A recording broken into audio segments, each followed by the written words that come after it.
Welcome to the in front of me iPhone 14, and I'll show you all the box accessories with which our device comes.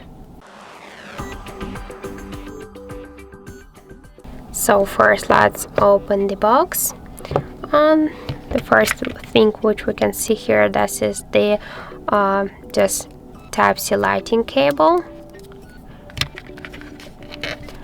And also we have here some paperwork, the Apple sticker, and the just SIM eject tool. And that's it. That's all of the box accessories with which our device comes. If you wanna use the charger brick, the MagSafe, for example, charger on the earbuds, so you should buy them separately. That's it. Thank you for watching, and if you find this video helpful, don't forget to leave a like, comment, and to subscribe our channel.